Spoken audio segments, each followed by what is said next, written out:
Elon মাস্ককে বাংলাদেশে ব্যবসা করার সুযোগ দিয়ে ডক্টর মোহাম্মদ ইউনূস ইলন মাস্কের মাধ্যমে প্রেসিডেন্ট ট্রাম্পের প্রিয়ভাজন হয়ে ওঠেন কিনা এবং তিনি তার রাজনৈতিক প্রভাব বাড়ানোর ক্ষেত্রে ব্যবহার করেন কিনা তা দেখবার জন্য আমাদের অপেক্ষা করতে হবে। বাংলাদেশে ক্ষমতাচ্যুত আওয়ামী লীগ সরকারের প্রধান ব্যক্তিবর্গ এবং তাদের সুবিধাভোগীরা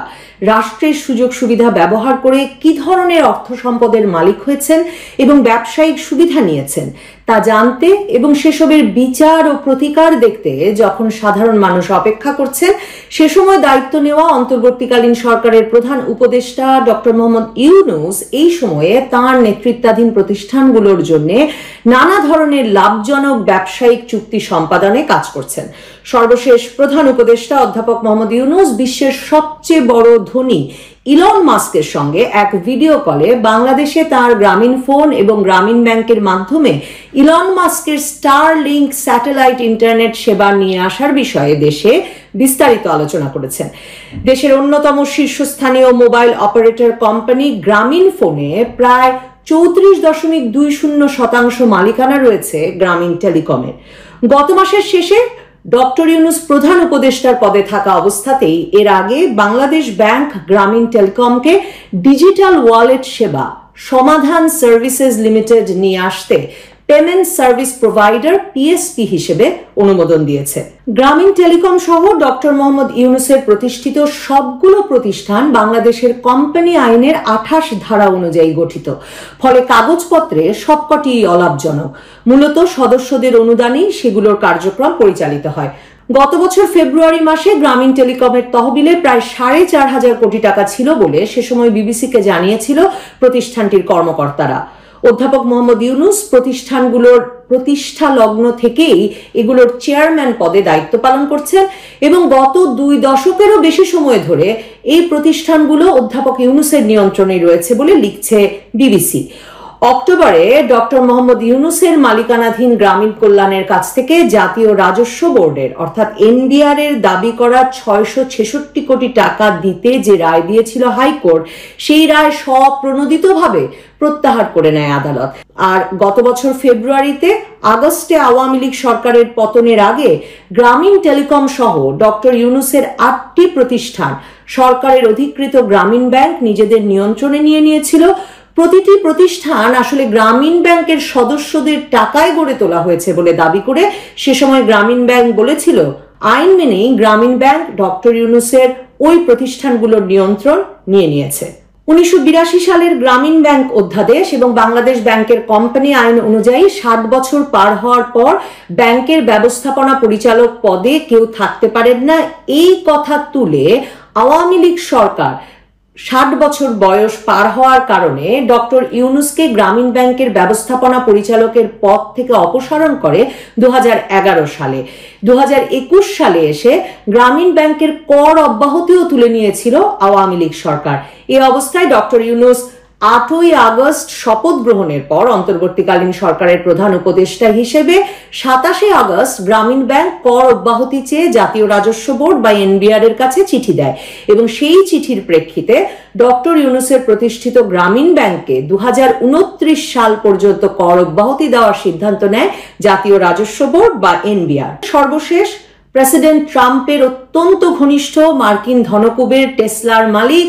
ইলন মাস্কের সঙ্গে ভিডিও কল করে প্রধান উপদেষ্টা তার প্রতিষ্ঠান গ্রামীণ ব্যাংক এবং গ্রামীণ ফোনের মাধ্যমে ইলন মাস্কের স্টারলিংক বাংলাদেশে নিয়ে আসার বিষয়ে কথা বলেছেন। গত 3 বছর ধরেই স্টারলিংক বাংলাদেশে ব্যবসা করার আগ্রহ দেখাচ্ছে। 2023 সালের জুলাইয়ে বাংলাদেশে স্টারলিংকের একটা প্রতিনিধি দল এসে তৎকালীন মন্ত্রীদের সঙ্গে দেখা করেছিল এবং সে সময় তারা স্টারলিংকের প্রযুক্তি এনে পরীক্ষাও করেছিল। ডক্টর ইউনূস ক্ষমতায় আসার পরেই 2024 সালের অক্টোবরে স্টারলিংকের আরেকটি প্রতিনিধি দল ঢাকায় এসে বাংলাদেশ বিনিয়োগ উন্নয়ন কর্তৃপক্ষের সঙ্গে দেখা করে এবং তারপর বাংলাদেশ টেলিযোগাযোগ নিয়ন্ত্রণ কমিশন অর্থাৎ বিটিআরসি অক্টোবরে একটি নির্দেশিকার খসড়া তৈরি করেছে স্টারলিংককে মাথায় রেখে non geostationary orbit satellite services operator অর্থাৎ মূলত স্টারলিংকের কথা মাথায় রেখে এই নির্দেশিকা তৈরি করে ফেলেছে বিটিআরসি। এই অবস্থায় ডক্টর ইউনূস এমন এক সময়ে এই স্টারলিংকে বাংলাদেশে আনার সকল প্রস্তুতি সম্পন্ন করে এমন এক সময়ে নিজের প্রতিষ্ঠানের মাধ্যমে স্টারলিংকে বাংলাদেশে আনার ব্যবস্থা করে দেওয়ার কথা জানাতে ইলন মাস্ককে ভিডিও কল করলেন ডক্টর ইউনূস, যখন প্রেসিডেন্ট ট্রাম্পের সঙ্গে ইলন মাস্কের ঘনিষ্ঠতা ক্রমাগত বাড়ছে এবং প্রেসিডেন্ট ট্রাম্পের নির্বাচনী প্রচারণার সময় প্রায় $20 কোটি দিয়ে প্রেসিডেন্ট ট্রাম্পের নির্বাচনী প্রচারণায় ঘনিষ্ঠভাবে সক্রিয়ভাবে অংশ নিয়েছিলেন ইলন মাস্ক, এবং ইলন মাস্ককে মনে করা হচ্ছে প্রেসিডেন্ট ট্রাম্পের প্রশাসনের সবচেয়ে প্রভাবশালী ব্যক্তিদের একজন কিংবা সবচেয়ে প্রভাবশালী ব্যক্তি। ডক্টর মোহাম্মদ ইউনূস দীর্ঘ সময় ধরে ক্লিন্টন পরিবার এবং ডেমোক্র্যাটদের ঘনিষ্ঠ থাকায় এবং বিশেষভাবে আন্তর্জাতিক সংবাদ মাধ্যমে ডক্টর মোহাম্মদ ইউনূসের ক্লিন্টন ফাউন্ডেশনে বিপুল পরিমাণ অর্থ ডোনেশন দেওয়ার মাধ্যমে হিলারি ক্লিন্টন যখন পররাষ্ট্রমন্ত্রী ছিলেন, মার্কিন পররাষ্ট্রমন্ত্রী ছিলেন, তখন ডক্টর ইউনূসের হয়ে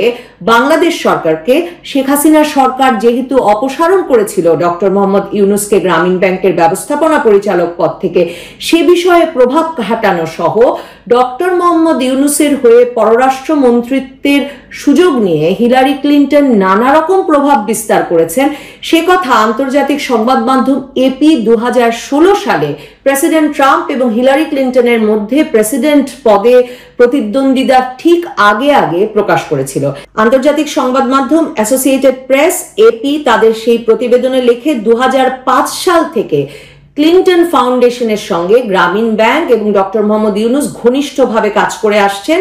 এবং গ্রামীণ আমেরিকা, যেটিরও চেয়ার পদে আছে ডক্টর মোহাম্মদ ইউনূস এবং যেটি গ্রামীণ ব্যাংকের মার্কিন ফ্ল্যাগশিপ প্রতিষ্ঠান, অলাভজনক প্রতিষ্ঠান, সেই প্রতিষ্ঠান থেকে